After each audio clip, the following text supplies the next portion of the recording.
Þegar komið Jón Danielsson, hagfræðingur frá London School of Economics í Lundúnum. Jón, þú fluttir nú erindi hérna í vikunni og þú varst að tala að við Íslendingar stæðum á krossgötum og við þyrftum ákveða hvort við ætluðum að verða rík þjóð eða fátæk, hvort við ætluðum að fara eins og Argentínumenn og Grikkir eða hvort við ætluðum að fara eins og, þú nefndir Þýskaland og Litáen. Og við erum nú að horfa á eins og ef við kannski byrjum á því hvernig staðan núna á Íslandi, að við erum til dæmis með þessi gjaldeyrishöft og hér voðalega margt í frosti og gjaldeyrishöftin búa náttúrulega til eitthvað svona hagkerfi í lofttómi. Sko gjaldeyrishöftin búa til einhvern svona sýndarveruleika, það að við, og vandamálið það að það skiptir svo miklu máli fyrir Ísland í dag að vera hagkerfi eins og önnur hagkerfi í Norður-Evrópu. Rík lönd sem ætla sér að halda fram að vera rík og það þýðir að maður þarf að gera ákveðna hluti. Það að vera með gjaldeyrishöft, það situr okkur í flokk með löndum sem eru ekki eins og löndin í Norður-Evrópu, kannski ekki löndin sem önnur annars þar í heiminum. Það situr okkur með annan flokk við að landa og það dregur úr traust á Íslandi og það dregur trausti Íslandinga á Íslandi líka. Þannig að það býr til svona raunveruleika sem mun þá kannski leið okkur niður á við hægt og rólega. Og við erum eiginlega á tímapunktum þar sem við getum tekið annarkvort ákvarðanir það að ákveða að verða áfram rík eins og hinna þjóðir kringum okkur.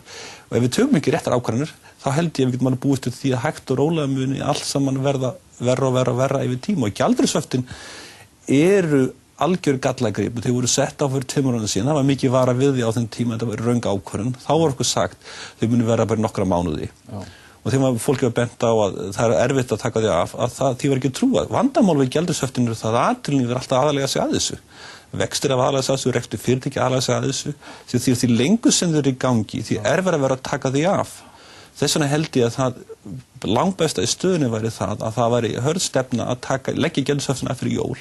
Það myndi þetta að skapa ákveðna óvissu með krónuna til að byrja með, en með því að hafa rétt upp og framkvæma það rétt, þá held ég að við myndum setja miklu betur eftir jól heldur en annars. En krónan kostar náttúrulega eitthvað allt annað í útlöndum en hún kostar hér heima.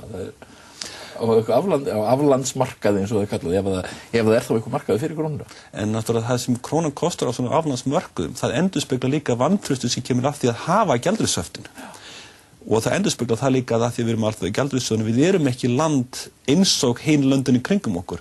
Ef við tekjum það ákvörðun að við ætlum að hafa okkur eins og önnur rík Norður-Evrópulönd, við erum ekki með gjaldeyrishöft, við erum ekki með alltaf í gjaldeyrissjóðun, þá held ég að við getum alveg búist í að krónan myndi frekar styrkjast en ekki. En við erum náttúrulega með, þú getur ímyndið að krónan geti styrkst? Til miðlengra tíma, já. En við erum náttúrulega í þessu ástandi ennþá að við erum sko með iSafe hangandi, við erum í AGS-prógramminu, þannig að við, það náttúrulega langt í land með marga hluti.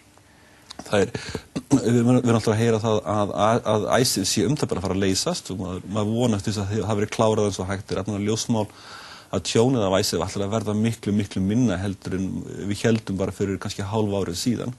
Þannig að ég hugsa að það sé alveg að klára iSafe tiltölulega fljótt ef að vilji fyrir hendi. Þú telur að það sé nauðsynlegt að klára það? Ég held að sé nauðsynlegt að klára það það er nauðsynlegt að klára það og ég held að sé tiltölulega auðvelt að klára það. Með samningi þá? Með samningi og það þarf að finna einhver flöt á því. Og ég held að sé verða auðveldra að finna góðan samning fyrir okkur. Með alþjóða gjaldeyrissjóðinn að það eru vandamál að vera land og segja það að við séum löndin svo hinn löndin kringum okkur en vera sinni gjörgjaldur hjá alþjóða gjaldeyrissjóðnum. Það situr okkur í flokk með Austur-Evrópu og Suður-Ameríku og annað flokk sem við viljum ekki vera í.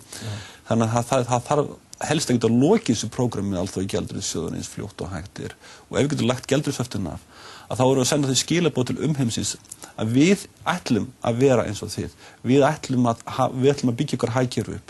En á móti kemur, við þurfum líka að það eru ákvarðanir og breytingar í ákvarðanatöku á Íslandi sem þurfa að mæta þessu. Þannig að þetta er ekki bara þessi þrúatriði, það er annars sem þarf að koma til. Og hvað það, segir þú?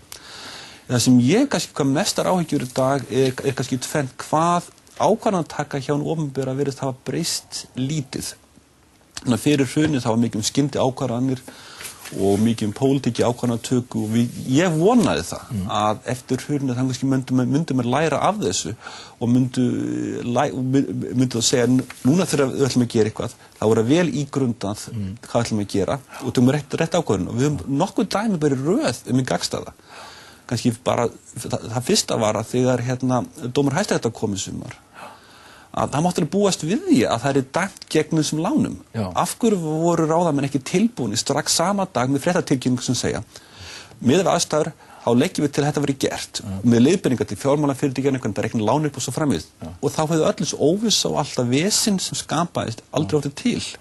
Þetta var bara í staðinn fyrir að gera þetta, eða bara í framgert mánuði fyrr það sem ég gerðu, þá hefði það hjálpað mikið til. Hitt vandamálið, bara, og hitt dæmið, með skuldavandamála heimilanna. Það búið liggja fyrir 2 ár að þetta væri að gerast.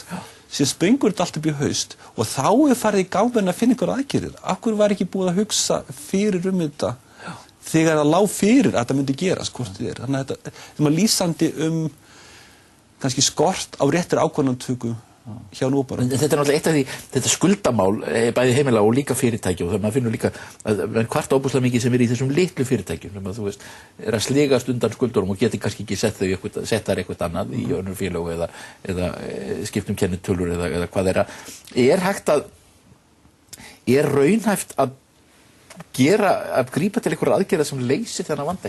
Ég held að ef við lítum á þess að fyrirtækin kannski það að það alþekkt í svona kreppum að þau fyrirtæki sem lifa kreppur af þau hafa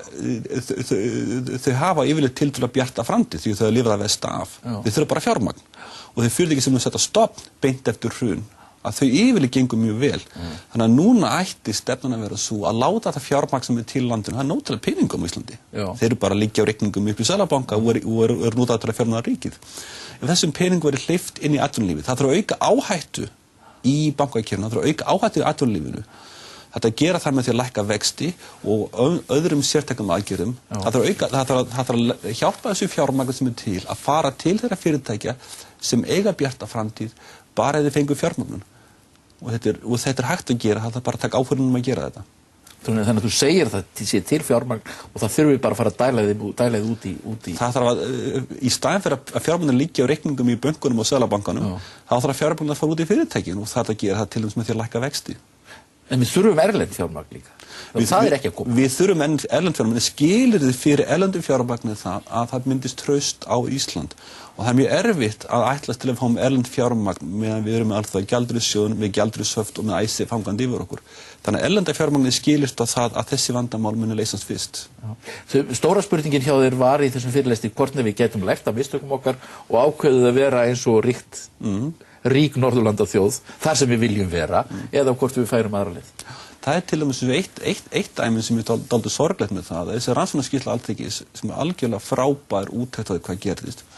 Ég fæði stundum á tilfinningunum sem lesum svo thriller í staðinn fyrir manual. Þetta ætti að vera handbók fyrir framtíðina, hvað gerði við ránt og hvernig ætla að breyta samfélaginu með tilliti til þess og til að byggja upp betra land. Í staðinn fyrir að fólk, ég fæði tilfinningunni í umfjöllunni, að sem er að lesa bara eins og spennubókum hvað fór ránt, en ekki eins og handbók sem á að vera. Það dæmi hvað við getum lært af mistökunum til uppbyggingar framtíðarinnar. En hvað fleira sem við þurfum að gera? Fyrir utan þessi 3 atriði með ICE, alþjóðagjaldeyrissjóðinn og gjaldeyrishöftin, við þurfum að taka ríkisstjórnina frá atvinnulífinu. Það sem ég tek eftir núna, það virðist vera meiri pólitísk ítök í atvinnulífinu og atvinnustefnu heldur við höfum haft í nokkur áratugi. Og það ljóst að þau lönd, það sem pólitík og atvinnustefna fyrir saman, að þeim löndum gengur illa. Og ég því að það ágjör því hvort við kannski enda á sama ástæðan svo Argentínu og yfir Grikkland eitthvað svoleiðis, að þá það dæmigert pólitísk ígripi atvinnulífið einkenni. Þetta þarf að hverfa. Ríkisstjórnin þarf að skapa möguleika fyrir atvinnulífið til að vaxa og dafna og svo framvegis, en ekki taka ákvörðun hvað rekstur eigi og eigi ekki að vera hérna. Og leikreglur þurfa að vera skýrar. Bara tökum þetta magnamál sem dæmi. Það alltaf að segja að við ætlum að halda eignarhaldi eða ekki að halda eignarhaldi, það pólitísk ákvörðun. En þegar menn eru búnir að taka ákvörðun, það ásó ákvörðun að standa og menn ekkert vera að hringla með ákvörðunartökuna löngu eftir að ætti verið að fara að semja. Þannig að leikregluna þurfa að vera skýrar. Í staðinn þá virðist vera það ég tek eftir meiri pólitík í leikreglum atvinnulífsins og atvinnustefnu sem mjög skaðleg. En hvað þá með ESB? Ég held að ég alltaf haldið að bestu rökin fyrir þeir ganga inn í ESB var að horfa rök þeirra sem er á móti og hverju þeir eru. Þeir sem eru mest í vinstri og mest í hægri hafa náð saman í andstöðu við ESB. Og það fyrir mér góð rök fyrir að styðja inngönguna. Mín skoðun er svo að við verðum að halda þessu samningaferli áfram. Við þurfum að sjá hvað samningur er í gangi. Ég hef ekki tekið afstöðu til ESB. Ég vil gera ekki fyrir að ég sjáu samningin. Þannig að það myndast aldrei sátt í svo landi nema að það verið kosið ESB. Þannig að draga umsóknina tilbaka held ég sé algjörlega röng ákvörðun. Ég held að meirihluti þjóðarinnar vilja bara sjá hvaða samningur á borðinu, líka með við þann samning sem þá er til og þá tekið ákvörðun, í staðan fyrir að taka ákvörðun núna ég sé að móta það með, þannig ég ætla bara að bíða og sjá til.